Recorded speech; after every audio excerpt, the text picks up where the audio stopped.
समस्त को प्रभु जीशु नाम प्रेज द लॉर्ड। आज मुझे एक छोट कहानी द्वारा प्रभु जीशु को पतर केमिति चलवा आम केमिति संगे जीवन यापन करने विषय बुझाइबी। दिने एक बड़ जंगल में निआ लगिला। समस्त प्राणी भयभीत हो निज जीवन रक्षा करने को दौड़िले।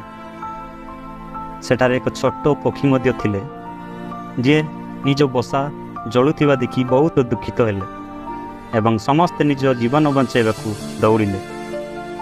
पक्षी जंगल में निआ लिभाइबा स्थिर कला। आउ जंगल को निआरु रक्षा करने से छोट पक्षी बारंबार नदी को जाई तार छोट तुंटरे पानी भर्ती करी निआर लिभाइबा लगिला। सेथिरे एक पेचा मध्य ता पाख दे गला। से निज जीवन बचाइबा दौड़िला। जेतेबेले से पक्षीटी एपरी करुथिबा देखिले तापरे पक्षी को पचारिले, अरे पक्षी तुमे कौन करुच? पक्षी कहला, मुझे जंगलर निआ लिभाउची। परे पेचा जोर रे हसी कहला, तुमे तुमर छोट बिक सहित यही निआ लिभाई पारिबो कि? तुमे पागल हो जाइछ।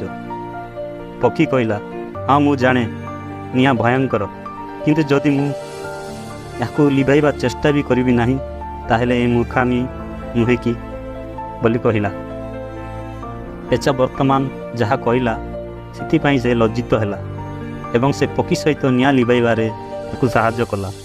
मो भाई भौणी माने परमेश्वर आमको मनोनीत करिसंती एवं आमको एक महत्वपूर्ण काम दैछंती जे तुमे समग्र विश्व को जाई समस्त देश को सुसमाचार प्रचार करो।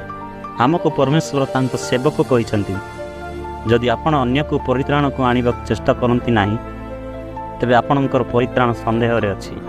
जे माने चेष्टा करंती से माने केबे हारंती नाही। आउ एक कृषक खेत निकट में एक बड़ पत्थर थिला।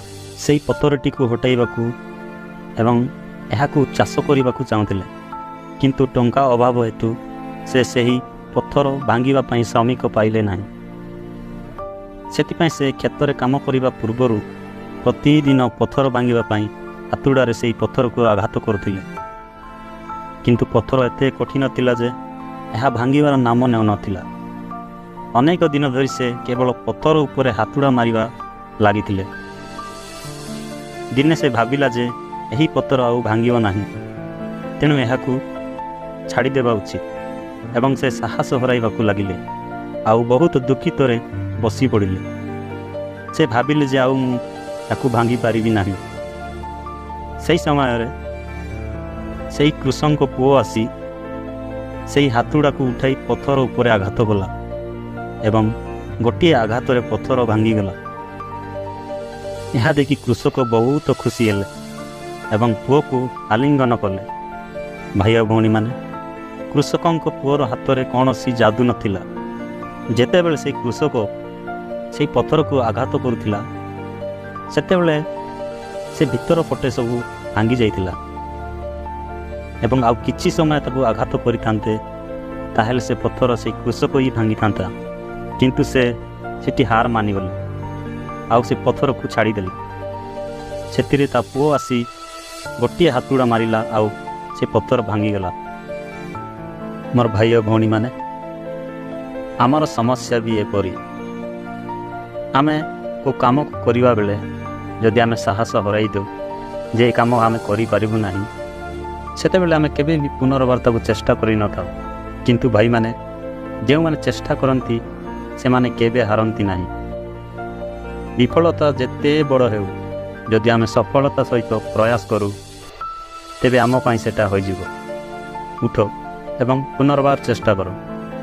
मु आशा करछि वीडियो द्वारा आपण निश्चय उठिबे आउ पुनर्बार चेष्टा करिवे। मु आशा करछि वीडियो द्वारा आपण किछि शिखिथिबे। प्रभुंक ठारे बढंतु आउ सटीक निष्पत्ति नियंतु। आजि पाई प्रेज द लॉर्ड।